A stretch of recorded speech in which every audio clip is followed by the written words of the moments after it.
Hello and welcome back to another video. Today we're going to do the proposed minimum requirement for Path of Exile 2. And the proposed minimum requirement go as follow. i7-7700, the AMD Ryzen 5 2500X, 8GB of RAM, NVIDIA GTX 960 3GB. There's only a 2 and a 4. Anyway, Intel Arc A380, this is a 4GB card, and the ATI Radeon RX 470. My guess is this is probably the 4GB variant. The X12, but the game actually supports also Vulkan, and the X11, 100GB of storage. Doesn't say if it's SSD or HDD, so you probably can try on HDD. And the GPU with at least 3GB of VRAM is required. Welcome to Response PC. I'm Dunk. Let's game on. Starting off, we'll right away jump on Intel CPU with NVIDIA GPU. It will be the i7-7700K. I don't have the non-K variant, but for the difference, you won't see it. And the GTX 960 4GB variant, because it said you need 3GB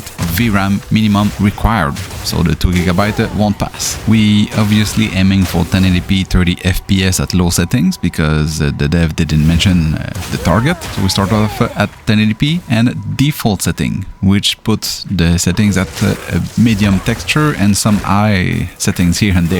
I left the upscale at the NIS for the default. I turned off dynamic resolution, and the render resolution I put no upscale, meaning we stay at 1080p, we stay at native. With all that set up on the gameplay, you get an average of 36 FPS. And this is average because we have in the open world or on the map, whatever you want to call it, you get an average of 41 FPS, and when you are in a small encampment, like in Clearfield, you get an average of 31 FPS. So put both together, you give us an average of gameplay at 36 FPS. You're probably going to drop a little bit more when you reach a bigger village, but I am not there yet. The GPU is pegged at 100% and using 2.3GB of VRAM. So the 2GB is a bit too low, but 3 is a bit too high. Anyway, the GPU is faring quite well. The CPU, we're using 25% utilization. After you wait about 1 to 2 minutes after all the shaders finish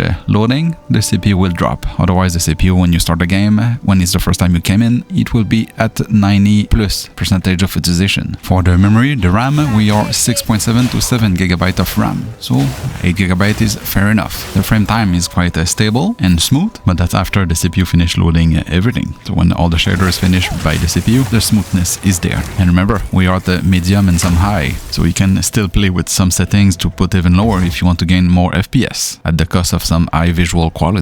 Now for AMD side, I don't have the 2500X, so I'm going to use the 2600 with the RX 470 4GB variant, with all the same settings as the Intel NVIDIA setup, meaning upscale NIS by default, dynamic resolution often, and render resolution no upscaling, pure 1080p. I don't know why by default it's not FSR, but NIS that is chosen, because you get better FPS with FSR. And we get an average of 29 FPS combined, meaning in the outside and in the small city, village, encampment. But in this specific scene, while fighting the Devourer, one of the first boss you're going to encounter, I was struggling in the teens to low 20 FPS the entire fight. So if using this card or low-end AMD card, make sure that it's FSR, not NIS, which is enabled by default, or not at all. Just don't use NIS. Otherwise it will look like the gameplay you're currently seeing. And finally, the Arc A380 test with the Ryzen platform, because I need a system that supports resizable bar. And again, by default, the upscaling is NIS selected.